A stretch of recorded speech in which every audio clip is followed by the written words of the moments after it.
World test championship final race రసవత్తరంగా మారింది. దక్షిణాఫ్రికా అనూహ్యంగా పుంజుకోవడంతో భారత్ ఫైనల్ అవకాశాలు కష్టంగా మారాయి. న్యూజిలాండ్ చేతిలో వైట్ వాష్కు గురికావడంతో పాటు సౌత్ ఆఫ్రికా సంచలన ప్రదర్శన టీమిండియా అవకాశాలను దెబ్బతీసింది.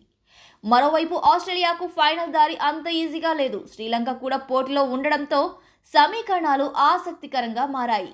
నిజానికి ఈ WTC సైకిల్లో సౌత్ ఆఫ్రికా ఓ దశలో పోటీలోనే లేదు. తొలి 5 మ్యాచ్ల్లో ఒక్క విజయమే సాధించి రేసులో ఎంతో వెనుకబడింది. కానీ ప్రస్తుతం 63.33 విజయ శాతంతో టేబుల్ టాపర్గా నిలిచింది.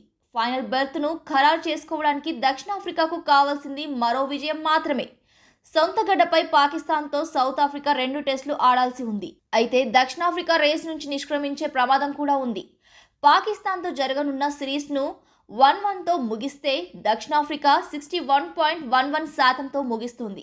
ఈ సందర్భంలో సౌత్ ఆఫ్రికాను ఆస్ట్రేలియా లేదా భారత్లలో ఒక జట్టు అధిగమించగలదు. అయితే పాక్తో 2 టెస్టులను డ్రా చేసుకుంటే 58.33 శాతంతో ముగిస్తుంది. అప్పుడు టోర్నీ నుంచి నిష్క్రమించాల్సిన పరిస్థితి కూడా ఉంటుంది.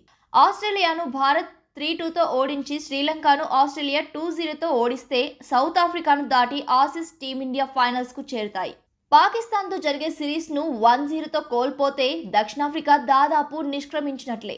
అటు భారత్కు ఫైనల్ అవకాశాలు మరింత మెరుగవ్వాలంటే ఆస్ట్రేలియాపై సిరీస్ నెగ్గడంతో పాటు పాకిస్తాన్ విజయం సాధిస్తే పని తేలిక అవుతుంది. అంటే ఇండియా ఫైనల్కు వెళ్లాలంటే పాక్ గెలుపు కోసం కోరుకోవాలన్నమాట.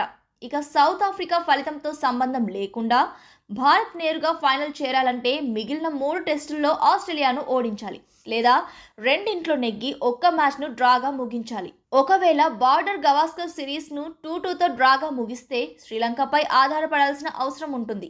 ఆసీస్ను శ్రీలంక 2-0తో వైట్ వాష్ చేయాలి, లేదా 2 మ్యాచ్లను డ్రాగా ముగించాలి. అప్పుడు భారత్ ముచ్చటగా మూడోసారి WTC ఫైనల్స్కు చేరుతుంది.